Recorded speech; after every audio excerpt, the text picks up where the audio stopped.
अब हम देखते हैं errors and hypothesis testing.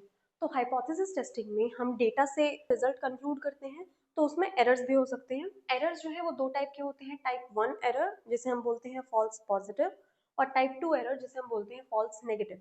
False positive दोनों में फॉल्स है क्योंकि दोनों एक एरर क्रिएट कर रहे हैं, और इसमें इसको हम बोलते हैं पॉजिटिव क्योंकि हम इसमें पॉजिटिवली डिटेक्ट कर लेते हैं कि कोई चीज हो रही है। जैसे एक ड्रग के एग्जाम्पल से समझते हैं कि मान लेते हैं कि यहाँ एक ड्रग है, ठीक है, और हम ये यहाँ पर जो है वो ये कहेगा कि ये ड्रग जो है वो काम का है, ये काफी इफेक्टिव ड्रग है, बट असल में वो इफेक्टिव ड्रग नहीं है।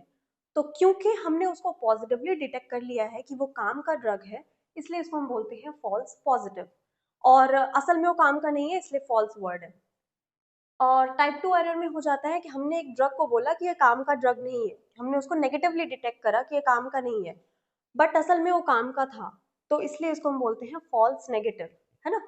तो टाइप 1 एरर होता है जिसमें हम एक नल हाइपोथेसिस को रिजेक्ट कर देते हैं बट असल में वो सही कह रहा होता है।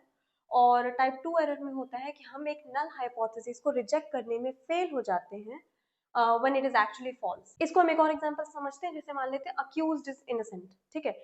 यहाँ पर आप बोल रहे हैं कि नहीं, अक्यूज्ड गिल्टी है बट असल में वो इनोसेंट है ना। यहाँ पर आप बोल दे रहे हैं कि नहीं नहीं, अक्यूज तो इनोसेंट है बट असल में वो गिल्टी था। तो ये दो एरर्स हो जाते हैं, टाइप 1 एरर और टाइप 2 एरर। और कुछ कॉन्सेप्ट है जिनको हम समझ लेते हैं ताकि बाकी आगे अनोवा और टी टेस्ट के न्यूमेरिकल सॉल्व करने में इजी हो, हमें समझ आए कि डीएफ क्या होता है, अल्फा क्या है, ये सब।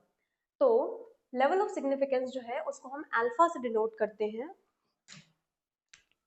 अल्फा, और ये बताता है maximum probability of rejecting a true null hypothesis that you are willing to accept, कि हम कितना परसेंट चांस ले रहे हैं कि हम जो रिजल्ट बताने वाले हैं कि वो गलत होगा, ठीक है। तो 5% हो जाता है लीनियंट और 1% हो जाता है काफी स्ट्रिक्ट। फिर है degrees of freedom. Degrees of freedom होता है कि number of values that are free to vary, इसका फॉर्मूला होता है n-1। फिर है power of test. Power of test का फॉर्मूला होता है 1 माइनस बीटा। ये प्रोबेबिलिटी होती है कि कितना चांस है कि हमने जो रिजल्ट निकाला है वो सही है, probability that the test will correctly reject a false null hypothesis. High power test जो है वो सही तरीके से एक नल हाइपोथेसिस को रिजेक्ट करता है, और जो लो पावर टेस्ट है उसमें ये एरर्स के चांसेस रहते हैं, है ना। तो ये कुछ कॉन्सेप्ट्स हैं इन्फरेंशियल स्टैटिस्टिक्स के जो हमें आगे न्यूमेरिकल सॉल्व करने में मदद करेंगे।